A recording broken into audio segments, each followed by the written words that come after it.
Welcome back to the deep dive. Today we are taking on, well, perhaps the biggest, most universal question any human can ask. The science of well-being. It's huge. It really is. And this isn't just about, feeling happy. It's a massive topic encompassing psychological health, financial security, physical vitality, and what it truly means to live a meaningful life. Yeah. Our mission for you today is to try and cut through some of the noise, pull out the essential frameworks, and hopefully some actionable facts from a stack of pretty incredible psychological and economic sources we've looked at. It really is the ultimate pursuit, isn't it? Well-being. I mean, in essence, it feels like the one thing every human strives for, even if we all use different words for it. And this isn't some new age idea either. Historically, this goal carries immense weight. I mean, think of Thomas Jefferson claiming the pursuit of happiness should be a fundamental human right. Right. That singular desire, that drive for a better, more meaningful existence, well, it arguably motivates the vast majority of our behavior, doesn't it? From the careers we pick to the people we decide to build lives with. Okay, let's unpack this framework then. If this desire is so fundamental, so core to us, how do researchers even begin to measure something so big? Well, psychologists usually start with two foundational ideas. The first is pretty intuitive. Well-being involves experiencing higher levels of positive emotions. Joy, contentment, that sort of thing. Exactly. And just as importantly, experiencing lower levels of negative emotions. Less sadness, less anger, less fear. Okay, that makes sense. What's the second one? The second part is more cognitive. It includes a general overall satisfaction with one's life. Kind of stepping back and thinking, yeah, overall, things are pretty good. So feeling good day to day and being satisfied when you think about your life as a whole? Those 2 points, the emotions and the life satisfaction, they're like the starting line, you could say. But they definitely aren't the whole race. Oh. Researchers like Reif and Keyes, they found that well-being is actually far more complex. Their work suggests it breaks down into 6 distinguishable characteristics. It's okay. And crucially, these characteristics seem to operate almost independently of each other. Right. These are the famous 6 pillars of psychosocial well-being, I think. They seem essential if you're really looking to, optimize your life. Can you walk us through them? Absolutely. So the 6 are, first, positive relations with others. That's, having warm, trusting, loving connections with people. Okay. Number 1. Second, self-acceptance. Basically having positive attitudes towards yourself, warts and all, accepting the whole package. That's a tough one sometimes. It can be. Third is autonomy. This is about your ability to direct your own behavior, make your own choices, feel like you're in the driver's seat. Got it. Control. Fourth, environmental mastery. This is more about your feeling of competence in managing your environment, the belief that you can, advance in the world and change your circumstances with effort. Like, I can handle this. Exactly. Fifth is personal growth. That innate sense of continued development, expanding as a person, realizing your potential. Always learning, always evolving. And finally, number 6 is life purpose. Having a mission or goals or just a sense of direction that guides your existence, knowing why you're doing what you're doing. Wow, okay. 6 distinct areas. And what's really fascinating here, I think, the crucial takeaway for you listening is these 6 aspects operate independently. Yes, and that independence is really key. Right. It means you might have, say, phenomenal autonomy because you started your own successful company and you direct every single decision. You really are the captain of your ship. Right, very high autonomy score there. But you could be high in autonomy and simultaneously be quite low in, let's say, positive relations with others. Ah, okay. Maybe you alienated your team or your family on the way up. So that high autonomy doesn't automatically translate into overall well-being if the other pillars are weak. That's precisely the point the sources make. These pillars interact, absolutely. Your high autonomy might give you the confidence or resources to seek out new, healthier connections, for instance. But it won't happen automatically. No. If you don't actually dedicate energy to improving those relationship skills, the autonomy alone won't fill that particular void. It really implies that improving well-being often requires a kind of multi-pronged approach. You might need to target the specific area or pillar where you feel you score lowest to get the biggest uplift. That makes a lot of sense. We need those specific targets, right? Which is probably why the sources then encourage us to zoom out a bit and look at well-being through these broader, multi-dimensional categories. Helps pinpoint where the real issue might lie. Exactly. So we often start with emotional well-being, which, as we kind of touched on, is the common currency in a lot of research. your day-to-day emotions, and your immediate life satisfaction. You feeling good part. Right. But then there's mental well-being. This is more specifically concerned with the mind, the cognitive aspect. And positive mental well-being isn't just about avoiding a clinical diagnosis, is it? It's more about how we actually interact with our own thoughts. Precisely. It involves accepting thoughts, even difficult ones, and effectively processing them, rather than getting completely caught up in those psychological traps we all fall into sometimes. It's like rumination. Yeah. Just going over and over something negative. Exactly like rumination, Yeah. just cycling through a negative thought or a past mistake endlessly, locking yourself into this loop. Positive mental well-being involves developing the skill to notice that loop and consciously step out of it, or finding strategies beyond just trying to minimize or suppress difficult thoughts, which often backfires. Okay. Now here's where I think it gets really interesting, especially when we talk about how we relate to the external world, specifically social well-being. Ah, yes. This is generally defined by your self-reported relationship quality, right? How good you think your connections are. But our sources point out something fascinating. Our opinion of our social standing seems to depend heavily on comparison. Oh, absolutely. We seem to be constantly, often subconsciously, evaluating our relationship quality, our social status, our sense of connection based on how we perceive ourselves compared to others. Not just our actual friends and neighbors either. No, it includes the curated, often highly idealized versions of life we see constantly on television, or perhaps more impactfully today, all over our social media feeds. So if I'm scrolling through Instagram and I compare my, messy Monday morning reality to someone else's perfectly filtered, amazing-looking vacation photos, my subjective social well-being might actually take a hit. It very likely could, yes. So the sources are essentially suggesting that consciously letting go of those relentless comparisons is a really necessary first step towards increasing our genuine social well-being. Focus on the quality, not the comparison. It shifts the focus from that external validation and keeping up with the Joneses mentality to your internal self-reported relationship quality. How connected do you actually feel? Okay. And speaking of external factors, we definitely have to address financial well-being. This feels critically important and often a bit taboo. But we have some specific data here that gives us a surprisingly clear, well, maybe not a cutoff, but a point of diminishing returns. That's right. Increased income is correlated with increased well-being. The studies show that. Yeah. But only up to a certain point. And that point, based on, I think it was 2010 data, was around $75,000 a year. That was the figure cited in a very influential study, yes. Yeah. $75,000. Yeah. And it was seen as a key threshold because the research found that increases in income beyond that amount didn't seem to meaningfully influence a person's day-to-day emotional well-being, their happiness levels. Although it might still improve their overall life evaluation, right? Like they might rate their life as better overall, even if they aren't experiencing more daily joy. That's a nuance often found, yes. But for the day-to-day feelings. That $75,000 figure is powerful. And we should probably mention quickly that $75K in 2010 is closer to what, maybe $107,000 today with inflation? Roughly, yes. It's important context. But the underlying principle seems to hold. Why does that ceiling or plateau exist? Why does more money seem to stop buying more daily happiness once our income reaches a certain comfortable level? What's the thinking there? Well, the prevailing theory suggests that once a person can reliably meet all their basic needs, achieve a decent level of security, and perhaps most importantly, alleviate the constant grinding stress of financial instability. The day-to-day worry. Exactly. Once that's gone, the marginal utility of more money for generating positive feelings decreases significantly. Your well-being then starts depending much more heavily on other factors, like those pillars we talked about: purpose, connection, growth, rather than just having more economic resources.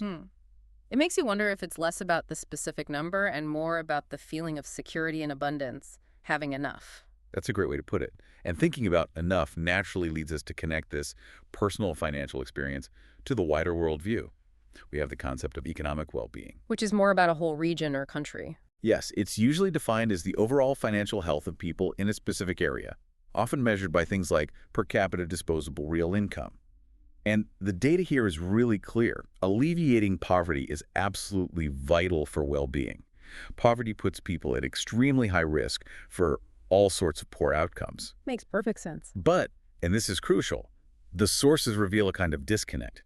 National economic growth, like a rising GDP, seems to have surprisingly little measurable impact on the well-being of those already living above the poverty line. So a booming economy doesn't necessarily translate to happier citizens unless it's specifically lifting people out of poverty. Largely, that seems to be the case for subjective well-being measures, which, again, pushes us towards those non-economic factors. And that raises another, perhaps more personal dimension, spiritual well-being.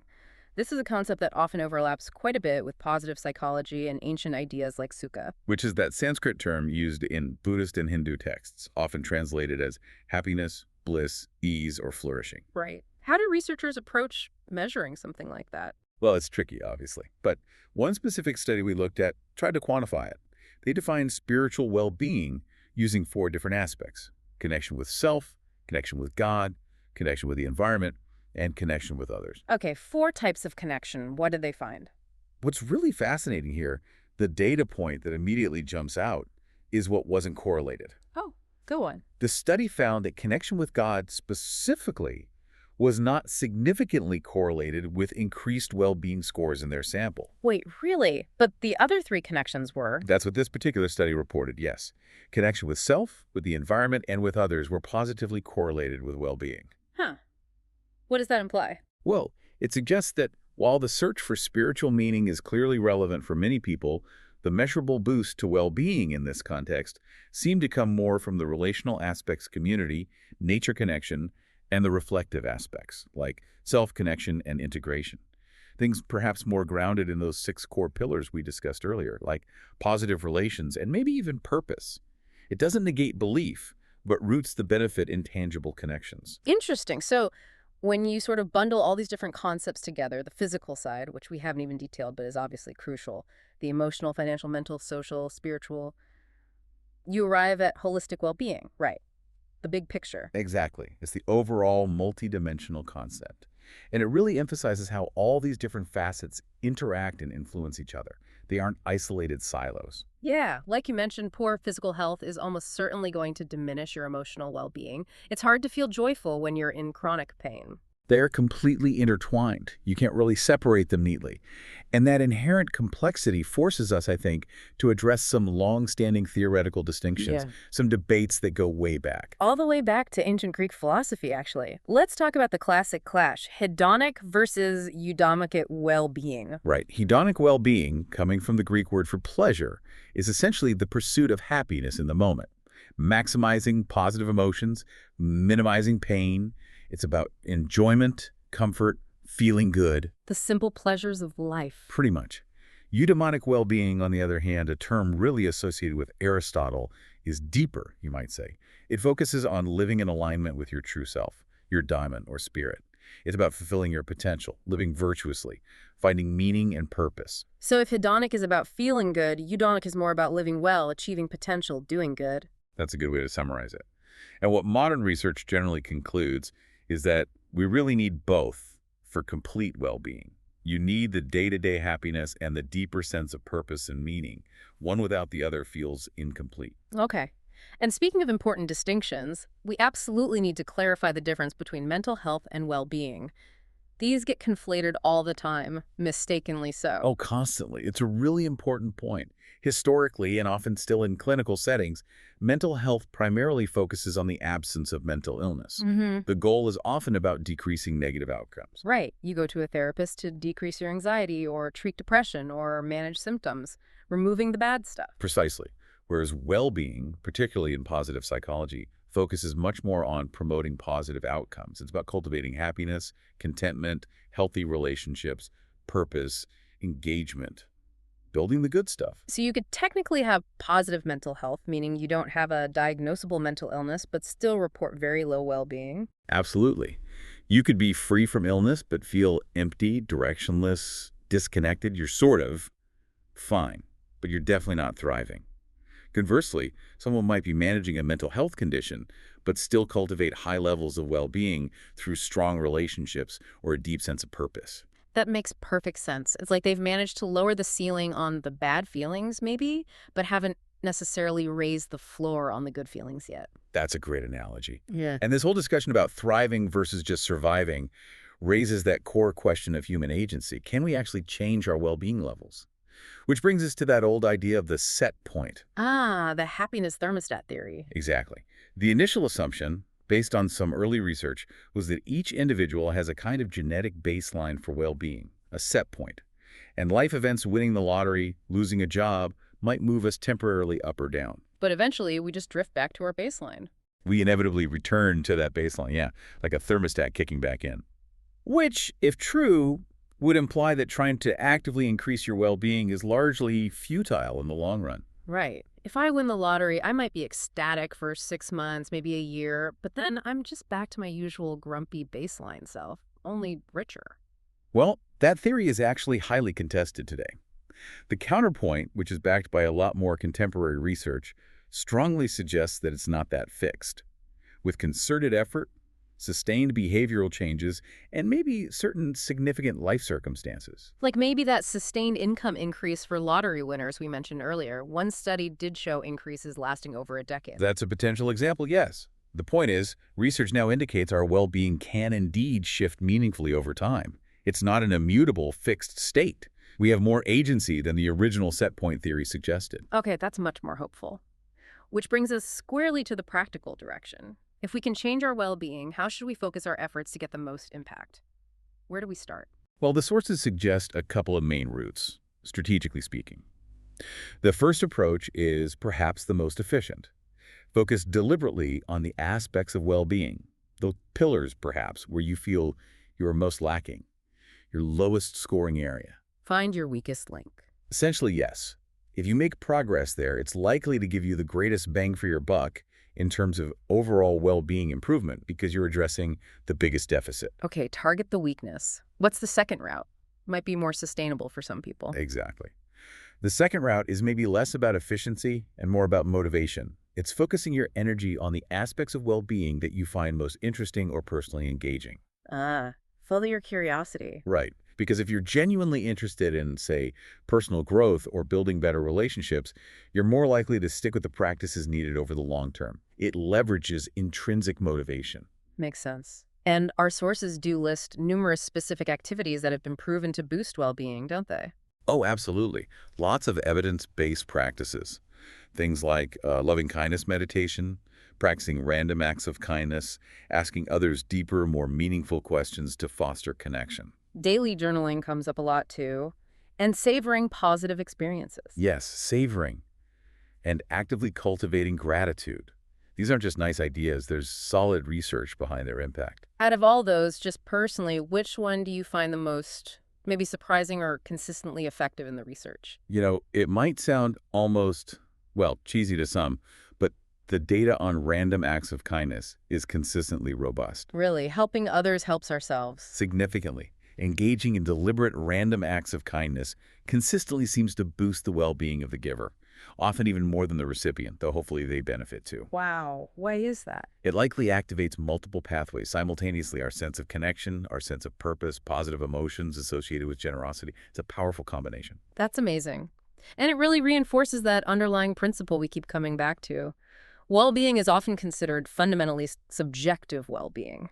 SWB, as the researchers call it. Exactly. But Ultimately, despite all the complexities and dimensions we measure, the research consistently suggests that your own self-reported personal experience, how you feel about your life, how you rate your satisfaction, is still the best, most valid way to measure it. So what does this all mean then? We've done a pretty deep dive here into what is clearly a gigantic topic, maybe the central purpose of human life for many.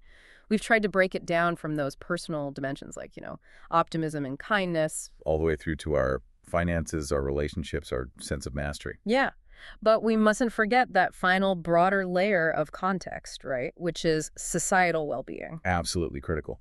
The World Health Organization, for instance, explicitly defines well-being not just individually, but as a positive state experienced by individuals and societies.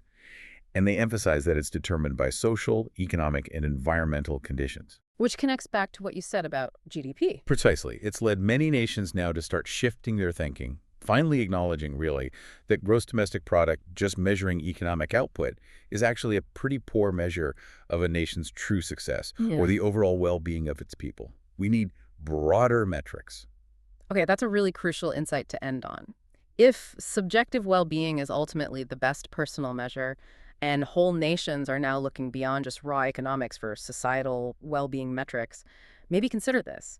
How might our own personal, consistent commitment to increasing just one simple element we discussed, like intentionally practicing those random acts of kindness, how might that not only boost our own subjective score, but perhaps also contribute, ripple outwards, to a measurable improvement in the overall well-being of our community? Could that collective effort actually start to shift the very national metrics that truly matter most?